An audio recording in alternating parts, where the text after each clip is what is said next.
All right. Welcome back to the Doomer Bloomer podcast with Will S. We are talking about the hero's journey and how to get back on the path of becoming from a doomer to a bloomer.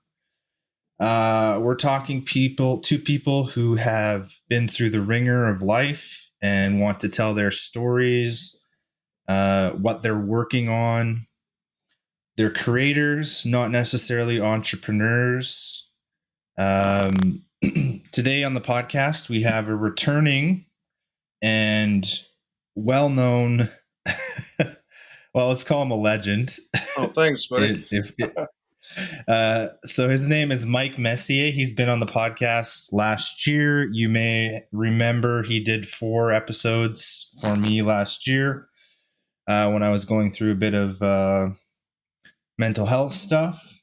Good friend of mine now. He lives in Jacksonville, yeah. And Jacksonville, Florida. And he actually just wrote a new book. So let's just dive right into it, Mike. Let's talk about your book. How did that all start? Well, thanks, Will. I appreciate it, buddy. This book actually started as a screenplay that I started writing way back in 2012. And I'm very happy for those that are watching the video version. I've got the hard copy in my very hands right now, and we can talk about that publishing process. But the book's available in hardcover, paperback, and Kindle on Amazon. Fight, Work, Play, Basketball by Mike Messier. And how it started, buddy, was 2012. I was in a writing group in Providence, Rhode Island. I lived in Providence for many years. I was in a writers group. It was a good group. It was called the Writers of Wickeden. Probably the celebrity member, so to speak, that we had in our group was Carl Dupree, who wrote the movie Detroit Rock City, and he wrote 2 of the Hellraiser films. So Carl was in our group. Great guy. A guy named Court Fisk was in it. Young lady named Rachelle Cook, Mark Keller. I'm just naming them because they were very instrumental in my writing. You know, for a period of almost 5 years, I think we met sometimes twice a month, sometimes once a month. You know, at stretches we'd meet every week. And we met at this coffee house called Cafe Zog. And at some point around 2012, I decided I was going to write a Rocky movie. I was going to write Rocky 7 is what I was calling it, because the last Rocky movie was Rocky Balboa at the time. And that was kind of what should have been numbered Rocky 6, right? So I was going to write Rocky 7, not knowing that somewhere else in the world, the gentleman was writing the Creed movies, you know, Creed 1 and 2. And when I started to write this Rocky 7 movie, I had a vision of kind of somewhat similar to how the new Rocky movies, the Creed movies came out, like Rocky as a trainer, you know what I mean? And I started writing about 3 pages of this Rocky 7, and then I said, man, I'd hate to write this entire screenplay and then realize it's never going to be made because I'm using copyrighted characters, and you know, Sylvester Stallone's never going to read it or whatever. So I actually went ahead and I used my resources, which anybody can do it. I just went to IMDb Pro, you know, Internet Movie Database Pro. You pay an annual fee for this information, and I found Sylvester Stallone's talent management. And I called them in Los Angeles, and I left them a voice message, and I was very honest, and I said, hey, I'm a screenwriter from Rhode Island. I don't have a budget for this, but I'm writing this proposed Rocky 7 movie, and I'm just asking that if I were to complete this screenplay and send it in to Sylvester Stallone, would he actually read it? And that's all I wanted to know. Would he not? I'm not looking for a guarantee that he's going to make it, but will he at least read it if I go through the process of writing it? And Will, I was actually kind of happy that they called me back within a day. Whoever it was, the manager or somebody sounded pretty official, and he said, "Hey, is there money for this movie? Is there financing involved?" And I said, "No, I'm just literally on page 3." And he said, "Well, if there's no money in this thing, probably better not to do it." You know, that's what he told me. And I took that to heart, and maybe I shouldn't have, but I did. And I said, well, I like. I'm not going to spend a year or 6 months or whatever writing a screenplay that's never going to be made.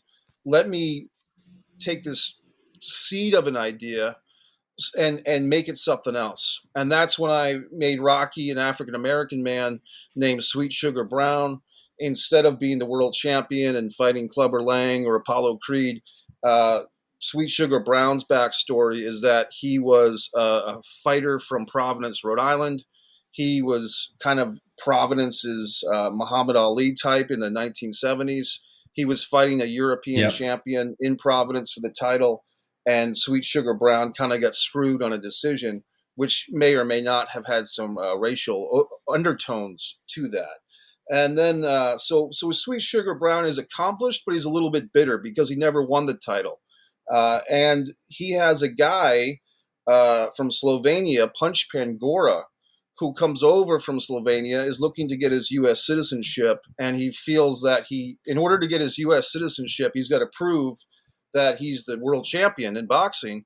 And in order to do that, he wants the tutelage of Sweet Sugar Brown. In the meantime, there's a woman, a single mom named Janet Trapp, who's downtown or in North Providence, Rhode Island, and her car gets broken into by a mugger, a thief. And the two boxing guys hear this commotion. They come over to rescue her.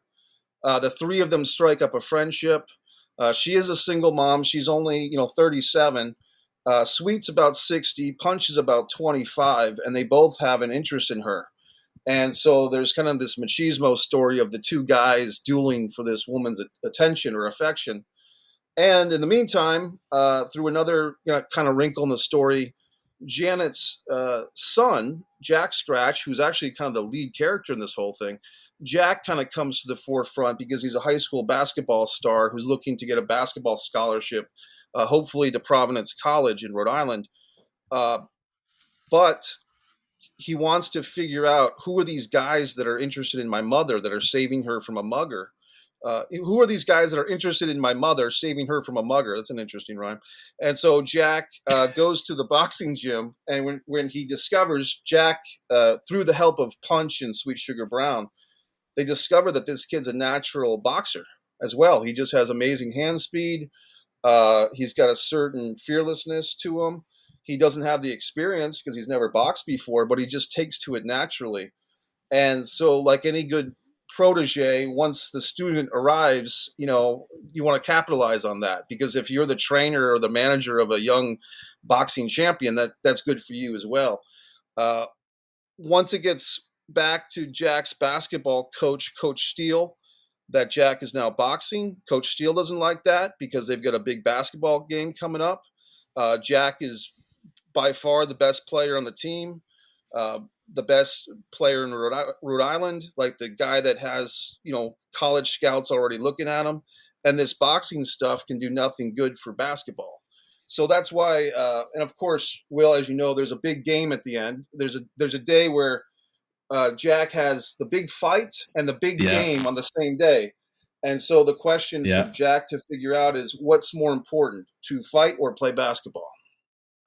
Yeah, I actually sped read it in the last 2 days, and I mean, I can honestly say that I didn't want to put it down. So, well, thanks, it's very well written. I found the characters are quite developed.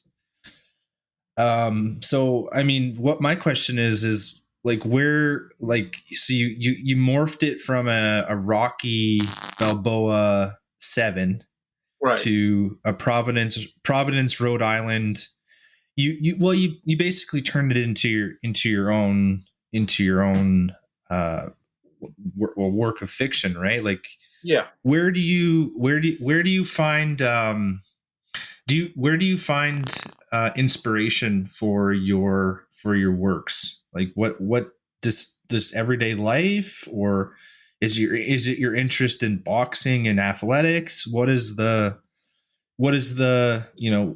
makes you want to get out of bed and finish, because writing, like, I find writing hard personally. So, sure. You said you started in 2012. did you just decide this year, this is the year I'm going to finish this book, just let's get it done sort of thing? Well, just to clarify, 2012 is when I wrote the screenplay version. And the Yeah. interesting thing is that the screenplay has won an award or two. It won New England. Actually, it's the Rhode Island International Film Festival Spotlight on New England category, first place screenplay. A couple of years ago, it was Okay. a Cinestory quarterfinalist. Cinestory is a pretty big group out of California. It was a quarterfinalist as a TV pilot because I made a TV pilot for them specifically, and it's done well in some other screenplay contests. So this is the reason to write it as a book, which I really wrote it as a book in 2021 and 2022. So just the last year. The reason to adapt it into a novel, and this is really reverse of how most things happen. Most people write a novel first, and then if it picks up steam, either they adapt it to a screenplay or somebody else does. Lord of the Rings, everything Yes. else was a novel first, right? Well, I did the reverse of that. I wrote the screenplay first, and then here's the tough part about being a screenwriter, which other screenwriters will attest to this and feel my pain. You can write a great screenplay and people can pat you on the back and tell you how great it is, and you can win some screenplay awards. But that doesn't necessarily mean your movie's going to get made at all.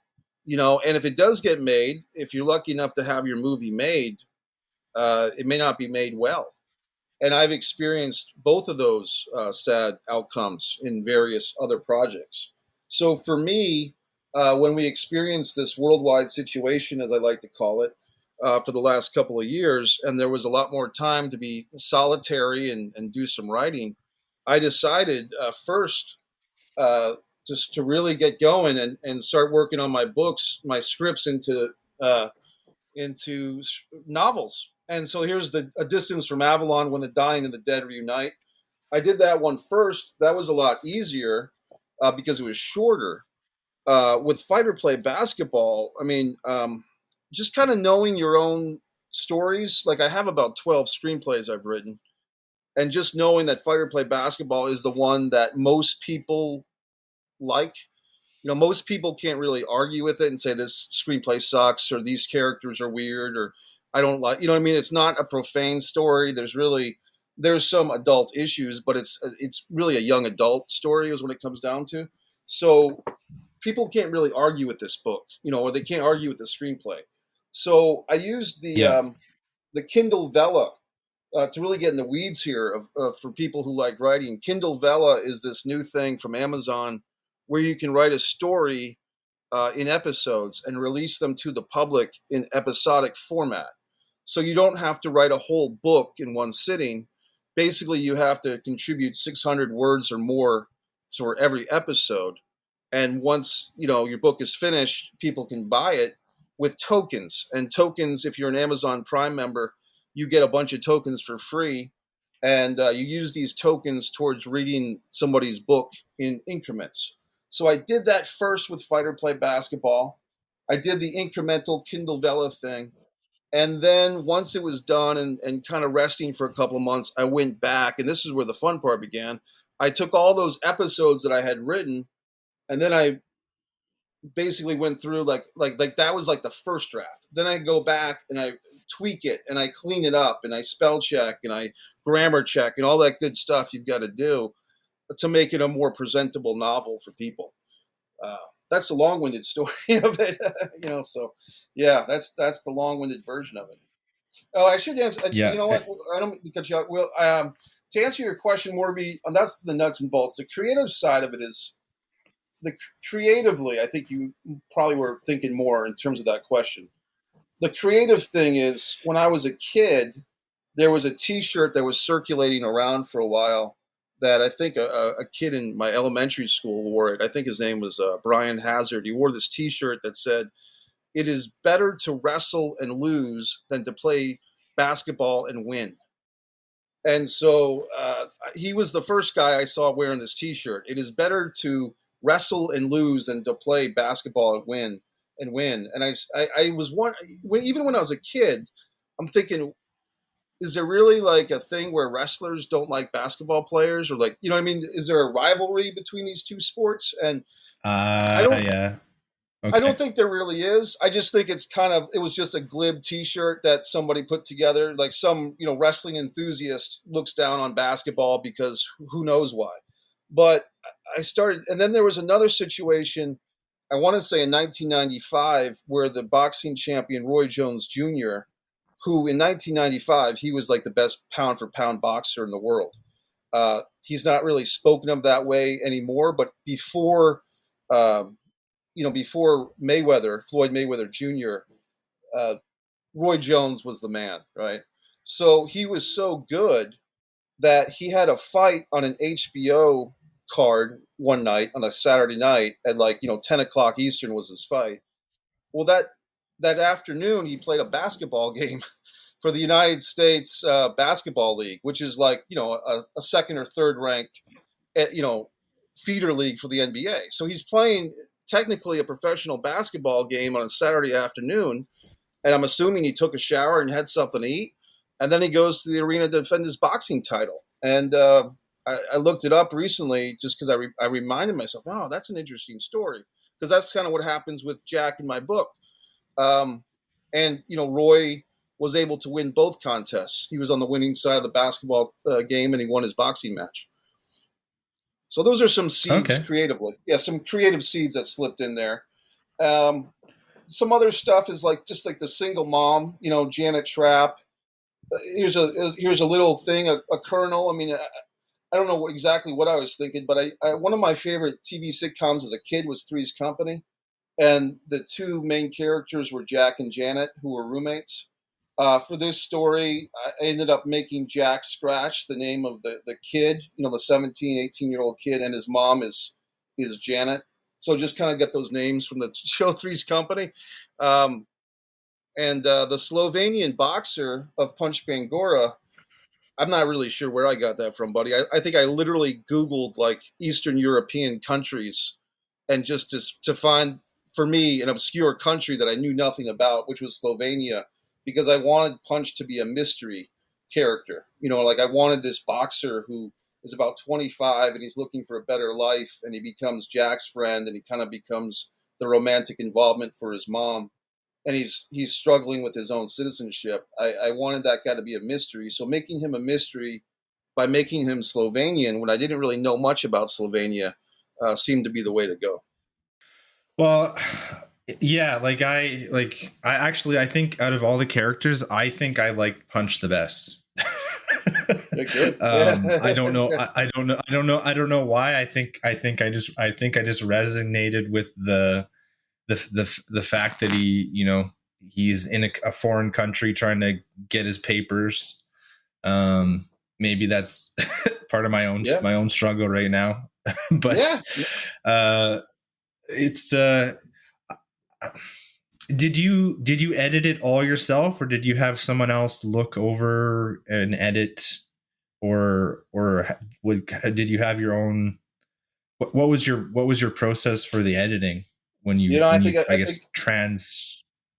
Yeah, go ahead. Yeah, when I adapted it from a screenplay to the novel. I think I will give credit to some people for the screenplay version. The screenplay version back in 2012, I remember there was a few people that I would send my scripts to, the writing group, the aforementioned writers group, and then my friend Mary DeBerry, who's a great writer herself. She's up in New Hampshire. She was someone that I could always send different drafts of scripts to. In fact, I was looking through my old emails, and I used to send her my scripts with a contingency plan in case I die. This is what I want you to do with my screenplays, which is pretty macabre, but I would do that, and she understood. But I think going forward 7 or 8 or 9 years, I really didn't have anyone, because I'm here in Jacksonville, Florida now, and most of my friends are still in New England. I didn't really have anyone that I wanted to hit up to kind of be my editor. I would say that my sister Nadine did the graphic design with the 4 pictures. The pictures, 3 of the 4 were from a website that my sister uses, which I mentioned in the back of the book. And I'm just trying to remember. I want to get that website because you can use Unsplash.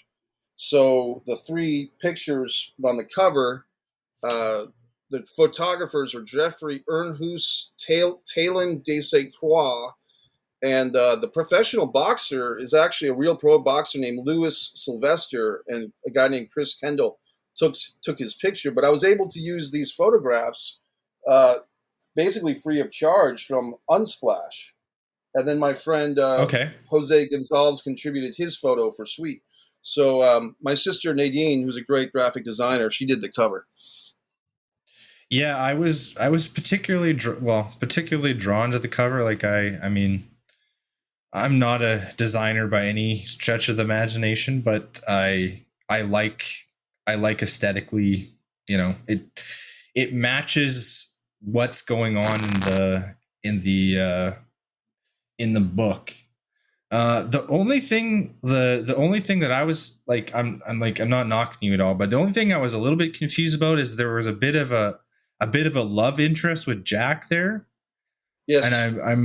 I'm just I'm just wondering, like, was that just like a little, like, I don't know, like a teaser, or what was that about? Mindy Kim. Yeah, Yeah. Mindy is a volleyball player that jogs early in the morning at Providence College campus, and Jack is allowed onto the campus even though he's not a student there.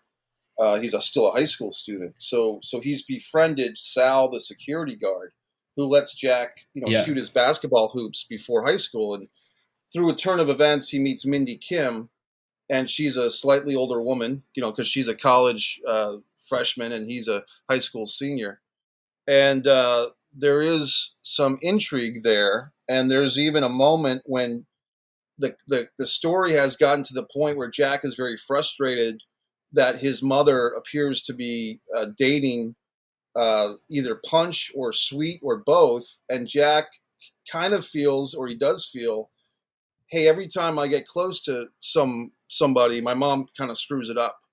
And there's some reference early on that his mom had kind of even been dating or possibly dating his basketball coach the year before. And Jack feels like he's put out by that. Like every time he bonds with somebody, in this case, he's really thinking of Punch Bangora, who's become his de facto father figure or older brother figure in boxing. And his mom is kept playing, kind of kissy face with Punch. Well, Jack gets very frustrated by that because it's getting to be territorial. He wants those father's figures, but not necessarily to be with his mother, because the risk is that if their relationship doesn't work out, this guy's going to leave. And if you think about kids that have a stepfather, that does happen. I mean, there's a certain type of guy who's going to say he's a stepfather to a kid, and then him and the woman get divorced. A certain amount of guys will stay in contact with the child, even though officially they're not blood relatives, and officially, by the lay of the land, they're not even stepfather, stepson, or stepdaughter anymore. But a lot of guys are going to see that as an opportunity to bail. Let's be honest. So I think Jack, not having a father figure officially in his life, he's trying to find that father figure, which is really the subtext of this Yeah. whole story. The subtext of this whole Well, story is go ahead. I was just going to agree with you. Continue. Yeah. It's just that's good. No, but basically, whether it's boxing or basketball or something else, what he's really looking for, and what a lot of guys are looking for, is dad's pat on the back. I mean, I think that's one. So there's two things that people are ultimately looking for beyond food and shelter and water and all that good stuff. You're looking for mommy's hug and daddy's pat on the back. And I think most people that I know, at least, more of us have gotten mommy's hug in one way or another than daddy's pat on the back. And Jack has plenty of mommy's hugs in this. I mean, mom is a real strong female character, but that absentee father issue that he's going through, he's seeking that father. So to get to your question, when he feels like his father figure of Punch might leave him if it doesn't work out between Punch and Janet, his mom, Jack bolts, and he finds himself at the local wiener joint where there happens to be a pack of college kids that happens to include Mindy, the pretty girl from the college.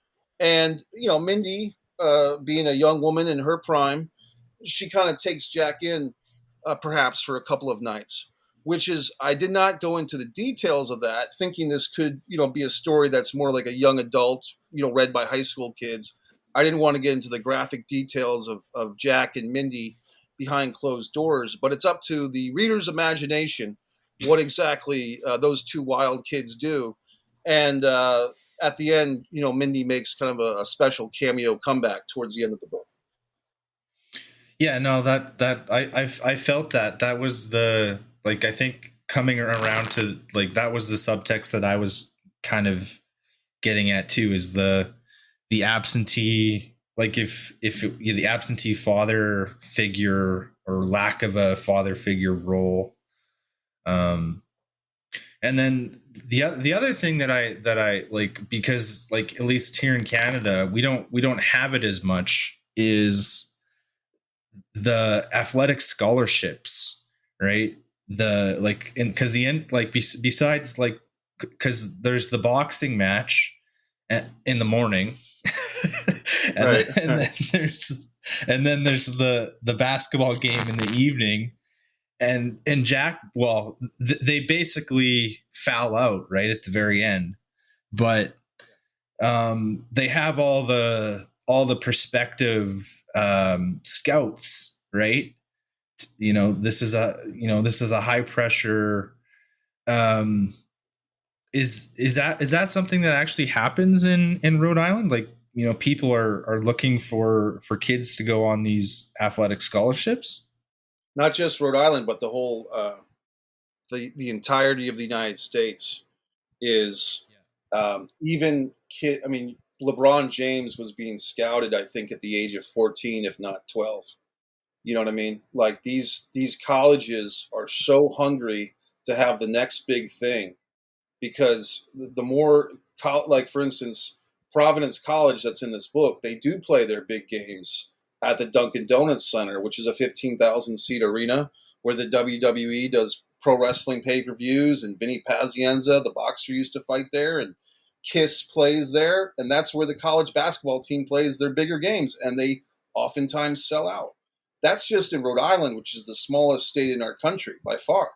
So when you talk about Texas, you talk about Florida, the Carolinas, South Carolina, North Carolina, even places like Iowa, Indiana is huge for college basketball. College sports are big. There's something about the American culture that you want to, like what's big here is youth. So, basically, people kind of long for their youth here in the United States. They want to keep their youth. Maybe it's a worldwide thing too, but the way that kind of manifests is a lot of people live vicariously through high school and college athletes.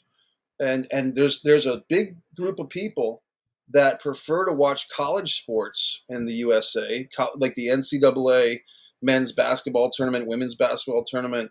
College football games are huge. I mean, they get giant.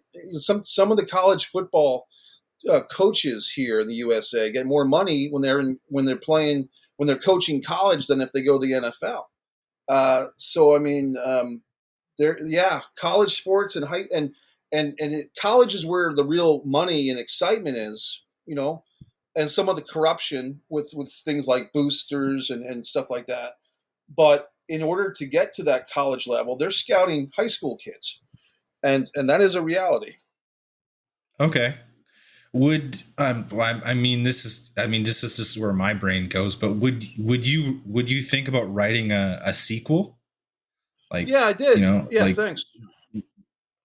Like the next stage or the next steps for Jack Scratch, because I mean, I got kind of attached to the character. Well, thanks, man. That's great. That's good to hear. That's very encouraging. I would definitely think of, like, because the logical next step is Jack goes to college and what happens next, and so and some of the side characters as well. I kind of left a hanging Chad, so to speak, with Sweet Sugar Brown. He had some health issues that weren't fully resolved by the end of the novel. There's also some questions.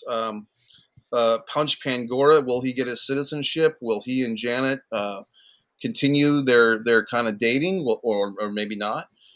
Mindy Kim, the volleyball player, the love interest for Jack, she's definitely got a story. So I wouldn't mind writing another sequel, another Fighter Play Basketball story at all.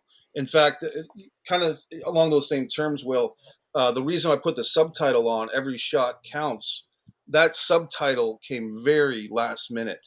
In fact, it wasn't until my sister Nadine had done the cover and I was looking at it. I'm like, you know what? This needs something else. And for whatever reason, the Every Shot Counts subtitle or tagline came to me. So that being said, if there was a second Fighter Play Basketball book, it might be Fighter Play Basketball and then a different subtitle, is what I'm saying. You know what I mean? So there's definitely some possibilities there. Okay. Well, I mean, this is going to be streaming on my channel and your channel, Mike. Great. Is there anything else, I mean, that you'd like to talk about that I haven't mentioned so far? Well, the process of writing this book, I would, as an encouragement to other writers out there, or potential writers, and even to yourself, Will, especially if you do see. Here's the thing: I don't think not you can have a great life and not be a writer. And I think sometimes people, how do I put this? They want to be a writer, but yet they don't really enjoy it. So I kind of feel like if you don't want to be a writer, or if you don't enjoy the process, don't force yourself to do it. But if you do want to do it, if you do want to try it, I would really say that Kindle Vella is a great way to start, because it's literally no risk. Like, you're not paying any money at all. You know what I mean? As long as I think you just have to have an Amazon account or start a KDP Amazon account. You can get on there and you can try it. And you can, as long as you've written 600 words or more, that's your episode. And 600 words is a considerable amount to write, but depending on who it is, it could take anywhere from an hour to 3 hours or 4 hours to write 600 words. But I would just give people that encouragement, because I know sometimes when we think of writing a novel or writing a book or even a feature film screenplay, people get intimidated by it and they find an excuse not to do it. But if you break it down to that 600 words a day, that's how I was able to do this A Distance from Avalon book, which is available on Amazon. And that's how I was able to do the aforementioned Fighter Play Basketball. And that's it. And subscribe to Mike Messier YouTube channel. Your channel, of course, is great. I've been following a lot of your interviews, man, and I'm really happy and proud of you that you're sticking with it and getting a lot of good guests on here. So that's great. And that's about it. MikeMessier.com, as the hat says, if anyone wants to check out my stuff and subscribe to Mike Messier YouTube channel. But yeah, I think that's about it for me.